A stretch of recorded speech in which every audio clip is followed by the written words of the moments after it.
Hello. ඉතින් ඔන්න අද මම ඔයාලත් එක්ක ෂෙයා කරගන්නේ මෙච්චර දවසක් ෂෙයා කරගත්තු නැති කන්ටෙන්ට් එකක්. මට හිතුණා මේකත් පොඩ්ඩක් try කරලා බලන්න. ඉතින් අද vlog එකේ මොකද තියෙන්නේ කියලා ඔයාලා මේ වෙද්දි දන්නවා. මම අද ඔයාලත් එක්ක ෂෙයා කරගන්නේ අද දවස් ඇතුළත මම කාපු බීපු දේවල් සහ මම කොහොමද ඒවා හදාගත්තේ කියලා. ඉතින් මුලින්ම මම දවස පටන් ගන්න මගේ morning tea එකකින්. සාමාන්‍යයෙන් මම ඉස්සර නම් කෝපි තමයි බිව්වේ. කෝපි තේ කිරි බිව්වෙම නැති තරම්. දැන් නම් මට කිරි එක ඕනෙමයි උදේට. ඉතින් මේ වෙද්දි නම් වෙලාව 7:00ට වගේ ඇති. morning tea එක ගන්න ගමන් මට ඇවිල්ලා තියෙන messages, එතකොට social medias මම use කරනවා. ඊට පස්සේ මම වෙනද වගේම මගේ ඇඳ හදලා මගේ දවස පටන් ගන්න ලෑස්ති වෙනවා. ඉතින් කාමරෙත් ඔක්කොම අස් කරලා ඊට පස්සේ මම හොඳ වොෂ් එකක් දාගෙන ඇවිල්ලා දැන් කරන්න හදන්නේ බ්‍රේක්ෆාස්ට් එක හදාගන්න එක. සාමාන්‍යයෙන් මම බ්‍රේක්ෆාස්ට් එක විදිහට ලොකු දේවල් try කරන්නේ නැහැ. ඉතින් මම අද හිතුවා සෑන්ඩ්විච් එකක් හදන්න. මම කලින් පෙන්නපු පාන් ජාතියෙන් තමයි සෑන්ඩ්විච් එක හදන්නේ. ඒකට මේ හැම් එක එකතු කරගන්නවා. ඊට පස්සේ මයෝනයිස් ඇඩ් කරනවා. ඉතින් මුලින්ම මම පාන් වලට බටර් ගාලා ඊට පස්සේ මම 9 සෝස් එකක් try කරා. ඒකත් එක්කම මයෝනයිස් ඇඩ් කරා. ඊට පස්සේ හැම් එක කොහොම තියලා ලුණු ස්ලයිසස් ටිකක් ඇඩ් කරලා දැන් හදන්නේ මගේ පාන් ටික ටෝස්ට් කරන්න. ඉතින් සාමාන්‍යයෙන් ඔයාලා මේ දවස් ටිකේ දකින්න ඇති මම ගත්ත කෑමවල ගොඩක් වෙලාවට එක්ක කුරක්කම් පිටි එහෙම නැත්නම් රතුබත් වගේ තමයි මම try කරේ.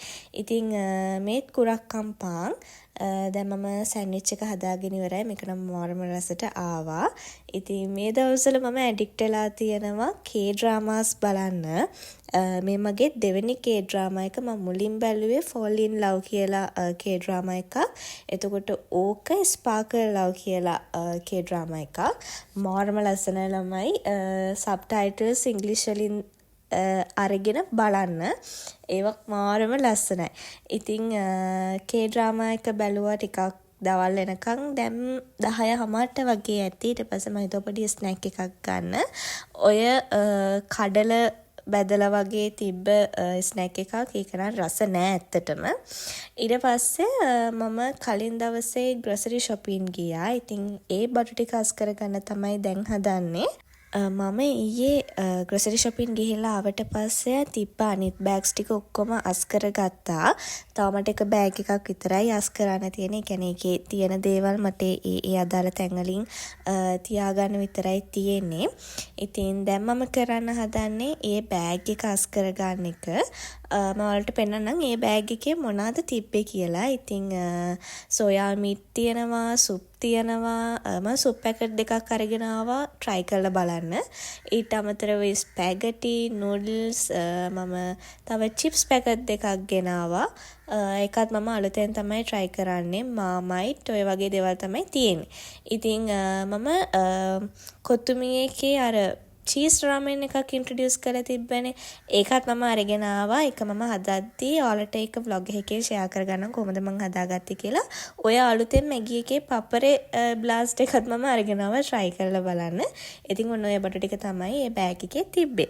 ඒක අස් කරලා ඉවරලා මම ඊට පස්සේ ලන්ච් එක ගන්න ආවා. මම ලන්ච් එක විදියට රතුබත් තියනවා. ඊට පස්සේ බණ්ඩක්ක තියනවා. තව පරිප්පුත් හදලා තිබ්බා.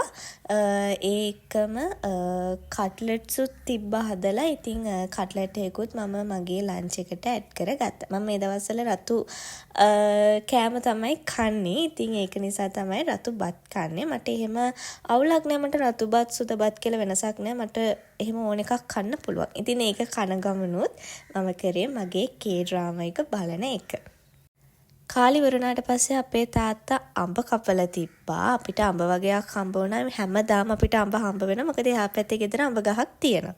ඉතින් කාලි වර වෙලා ඊට පස්සේ මම පොඩ්ඩක් වෙලා නිදාගත්තා. නිදාගෙන නැගිට්ටට පස්සේ මම දැන් කරන්න හදන්නේ පොතක් කියවන එක. මම මයිමාර ප්‍රසංගයේ කියවල ඉවර කරා. ඒකට මට මාසයක් විතර ගියා. මොකද මම චුට්ට හිමින් තමයි කියෙව්වේ. ඊට පස්සේ මම මන්දෝදරි කියවන්න පටන් ගත්තා. ඒක මම දවස් 2කින් කියවල ඉවර කළා. මට අර මැයිමාර ප්‍රසංගේ මම හිමින් හිමින් කියුවේ. ඒක නිසා තමයි මට ගොඩක් කල් ගියේ. මම හිතන්නේ මාසෙකමාරක් විතර මම මැයිමාර ප්‍රසංගේ කියෙව්වා. ඉතින් අද මම කියවන්න හදන්නේ බයෝ කරපු A level. මොකද මට ලොකු ටාගට් එකක් තියෙනවා බුක් ෆෙයාර් යන්න කලින් අවුරුද්දේ ගත්තු පොත් ටික කියවලා ඉවර කරන්න. ඒකම මම ඔය අලුත් චිප් එක try කරන්න ගත්තා. මේක ගැන කිව්වොත් මේක රසයි අවුලක් නැහැ. ඒකේ ගහලා තියෙන නම් ඒ කියන්නේ මොනවාද අලවලින් ඒගොල්ලෝ එක හැදුවා කියලා. හැබැයි මට ඒක රසයි අවුලක් නෑ. ඒ වුණාට ඒක අර ආටිෆිෂල් රස චුට්ටක් වැඩි වගේ. මට ඒක කියන්න තේරෙන්නේ නෑ. ඒක අර කෘත්‍රිම රස කාරක තියනවා කියලා නිකන් දැනෙනවා. හැබැයි ඒකේ ගහලා තියෙන්නේ ඒගොල්ලෝ කෘත්‍රිම රසකාරක මුකුත් පාවිච්චි කරලා නැහැ කියලා. ඒ වුණාට එහෙම එකක් නම් දැනෙන්නේ නැහැ. හැබැයි ඒක රසයි අවුලක් නැහැ. ඊට පස්සේ මම හවස් වරුවම කළේ පොත කියවන්න ගත්ත එක. ඕක මම දවසින් කියුවා. ඒ කියන්නේ මට පැය දෙකක් ගියෙත් නෑ. මම හිතන්නේ පැයකමාරක් වගේ යන්න ඇති. මම ඕකත් දවසින්ම කියවලා ඉවර කළා. දැන් නම් හවස 5:00 වගේ ඇති. ඉතින් දැන් මම කරන්න හදන්නේ මගේ ඊවනින් ටී එක ගන්න එක. සාමාන්‍යයෙන් අපේ ගෙදර තේ හදන්නේ අපේ තාත්තා. ඉතින් එයා මට හවසට ටී එක හදලා දුන්නා. ඊට පස්සේ මම 6:00 විතර රෑට කෑම හදන්න පටන් ගත්තා. ඉතින් මම අද ස්පැගටි try කරනවා. ඒකට මම ඉස්සෝ ඇඩ් කරනවා. ඉතින් මුලින්ම මම ස්පැගටි ටික වතුරට හොඳට නැටුවට පස්සේ මේ විදිහට දැම්මත් තැම්බෙන්න. ඒ අතරම මම තක්කාලි ගෙඩි දෙකකුත් තඹ ගන්නවා තක්කාලි සෝස් එකක් හදන්න. ඉතින් ඔය විදිහට ස්පැගටි ටික තැම්බෙන අතරේදී මම ඉස්සෝ ටික සුද්ධ කරලා ඒකට කහ කුඩු, ගම්මිරිස්, මිරිස් කුඩු, ලුණු ඊට අමතරව දෙහි දාලා පොඩ්ඩක් මැරිනේට් වෙන්න තිබ්බා. එතකොට හීනියට මම ලුණු කපා ගත්තා. තව සුදු ලුණු චොප් කරලා දාගත්තා. ඔය තියෙන තක්කාලි තැම්බිලා ඒක බ්ලෙන්ඩ් කරාට පස්සේ එන විදිහ. ඊට පස්සේ මම ඉස්සෝ ටික මුලින්ම ෆ්‍රයි කරගත්තා ඔය විදිහට භාජනයකට දාලා. ඒකටම මම බටර් චුට්ටක් දාලා කපාගත්තු ලුණුයි සුදු ලුණුයිත් ඇඩ් කරලා හොඳට ටික වෙලාවක් ටෙම්පරාදු කරගත්තා.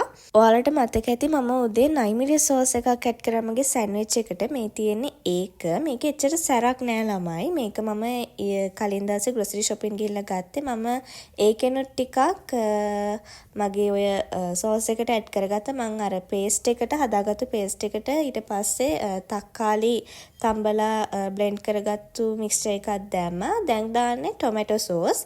ඉතින් ඔය ටිකක් දාලා ගොඩක් කියන්නේ හොඳට නටලා උකු වෙනකන් පොඩි වෙලාවක් තිබ්බා.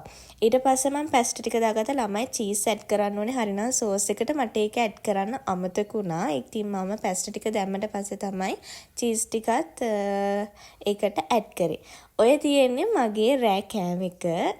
ස්පැගටි එක මේක මාරම රසයි. මං හිතුවේ නෑ එච්චර රසට ඒක හැදෙයි කියලා. හැබැයි මම මාර සැටිස්ෆයි. මොකද මේ මගේ පළවෙනි පාරට තමයි මම ස්පැගටි හදන්නේ. ඉතින් ඊට පස්සේ මම ගෙදර කට්ටියත් එක්ක පොඩ්ඩක් ටීවී එක බැලුවා. දැන් වෙලාව නම් 9:00 වගේ ඇති. දැන් මම කරන්නේ මගේ ග්‍රීන් ටී එක හදාගන්න එක. සාමාන්‍යයෙන් දවසක් තමයි මම ග්‍රීන් ටී බොන්නේ. ඕක තමයි මම මේ දවස්වල try කරන ග්‍රීන් ටී එක. මම මේකේ පැකේජින් එකට මාරම ආසයි ළමයි. ඒක මාරම ලස්සනයි. ඕක මම ගත්තේ අප්ටවුන් එකේ. මම දන්නේ නැහැ කීල්ස් වල කාගිල්ස් වල එහෙම තියනවද කියලා. මම නිකන් ලස්සන හින්දා තමයි ওই ග්‍රීන් ටී එක try කරන්න ගත්තේ. ඉතින් දැන් හරන්න හදන්නේ ග්‍රීන් ටී එක හදාගන්න එක. ඉතින් ග්‍රීන් ටී එක බොන ගමම මම මගේ ජර්නල් එකක් ලියනවා. එහෙනම් මම මෙතනින් මගේ vlog එක නවත්තනවා. මොකද අද දවසේ කාපු බීපු ඔක්කොම මේ vlog එකේ තියෙනවා. එහෙනම් අන්තිම වෙනකම් බලපු ඔයාලා හැමෝටම ගොඩක් ස්තුතියි. තවත් ලස්සන දවසක වෙනස් විදිහේ vlog එකකින් එනකන් හැමෝම පරිස්සමින් ඉන්න.